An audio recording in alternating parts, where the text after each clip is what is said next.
Hello everyone, I'm Cam from Faircord and welcome to the Storm Deckathalon Guide. KI has officially announced that the upcoming Storm Deckathalon will begin on Tuesday, September 14th. This video assumes you know a lot about the event, so if you're newer and haven't watched my general Decathlon guide, be sure to check that video out first. Alright, starting off, let's discuss the best treasure cards to carry. This is the list of non-vendor TC that are better than the vendor ones. If the event has already started when you're watching this, there's almost no chance you'll see any of these in the bazaar, but if you're early, try your best to grab these. Generally speaking, only stock up on what you need depending on what your goal is for the event. If you want to farm the lower stages, then you should be buying a lot of spells rank 5 and below.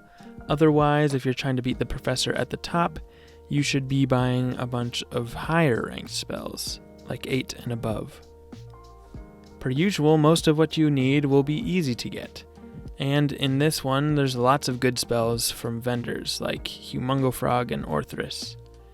Since traps are more reliable in this decathlon, Ninja Pigs is a great alternative to Minotaur since it does more damage and hits at once.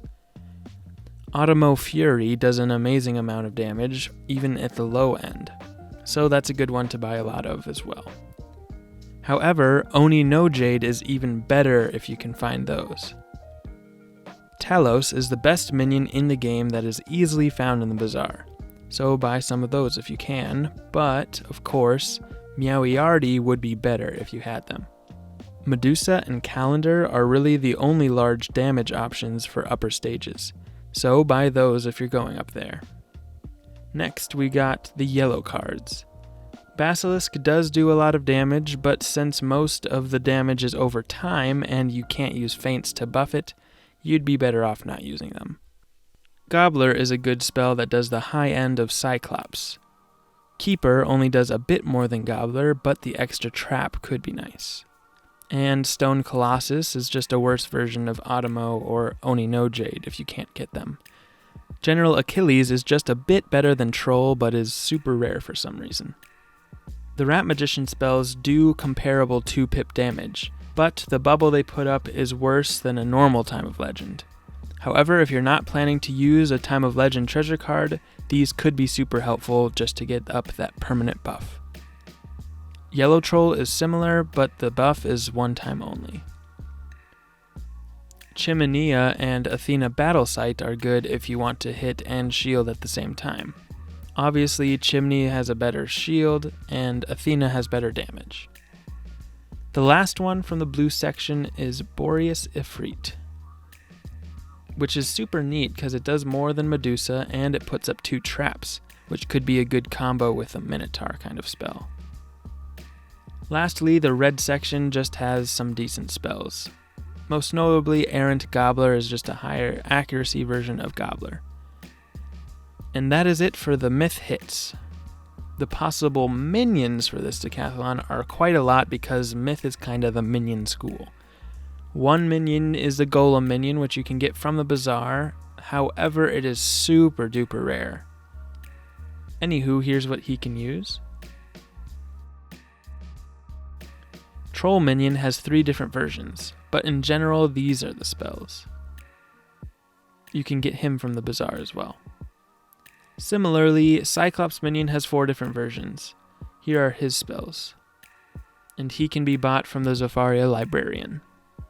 Next, there's the Minotaur minion, also from the bazaar, and he can cast these spells. Talos, the best bazaar minion, has these spells.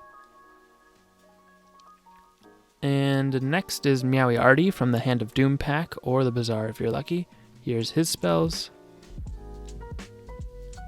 There's Myth Brandon from farming Neberix, here's what he uses. And finally, Max Gage from the Road Warriors pack, and here's its spells.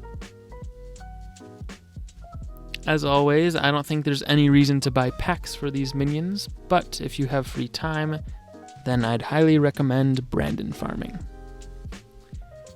Now that you've got your hits and minions, let's discuss the storm enemies and what you need to watch out for.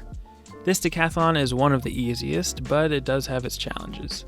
First of which is just the fact that they use storm spells, and they do a lot of damage, so you've got to be shielded at all times. As far as specific spells, starting on stage 3, the enemies can use disarm. There's a few solutions to this, but for one you can use Spirit Blades. This would protect you from one disarm since it'll take the life one off first, but if they use it twice or more than that, they will get rid of a blade. The best option is to use only bubbles and traps as your buffs. That way there's no chance that disarm will ruin your strategy. Lastly, you could just pack some extra myth blades in case yours gets taken off. Either way, just try to blade as late as possible to lessen the chance of it getting removed. Next challenge doesn't come all the way till stage 8. They begin to use Supercharge. Luckily, they're not very bright and tend to waste these huge blades on like a 1-pip Tempest. But if one has a really big blade up, it could be a good idea to bring some volcanic shields to stack with your storm shields. Even without Supercharge, earlier in the tower, you might want to bring some of these just because they do so much damage. On stage 9, they can now Leviathan. It does a ton of damage, so try to double shield if they have 8 or more pips. Otherwise, the removal of 2 blades is irritating. Now you can no longer safely Spirit Blade. Honestly, at this point, the best solution is just to drop blades entirely and go for traps, bubbles, and using multiple hits. Lastly, on stage 10, they cast Healing Current. Not a big deal, and the best would be to one-shot all the enemies, but since it's kinda tough to kill in one turn without blades, especially on middle floors, you can rely on your minions to do a little bit of damage to finish them off. Otherwise, you can just pack some other smaller hits to finish them off yourself.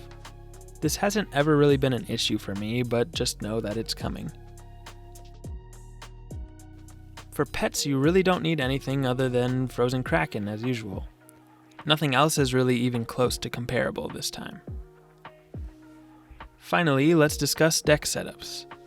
Your deck will depend on which deck you have, what your pet is, and a lot of other factors, so I'll just walk through with you how to use the spreadsheet and you can make them on your own.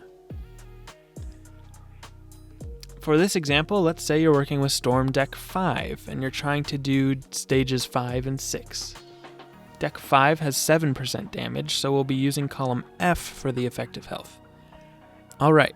So the Crackalope has 774 health, and it looks like he would die to a trapped Ninja Pigs. Next, both enemies will die to a Myth-Bladed Orthrus.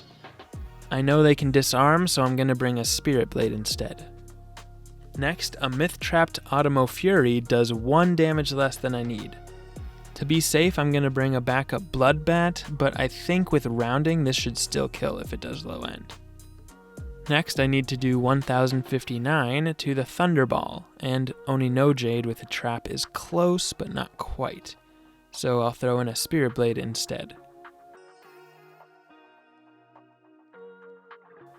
Orthrus with a Spirit Blade doesn't do quite enough this time, so I will add in a Time of Legend to 100% take them both out. Finally, the Thunderclapper dies to an Automo Fury with a Spirit Blade and a Myth Trap. The rest of the space is simply for a couple heals and storm shields.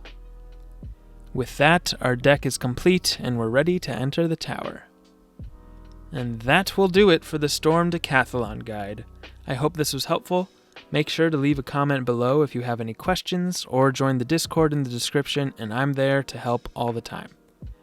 Check out the general Decathlon guide if you haven't already.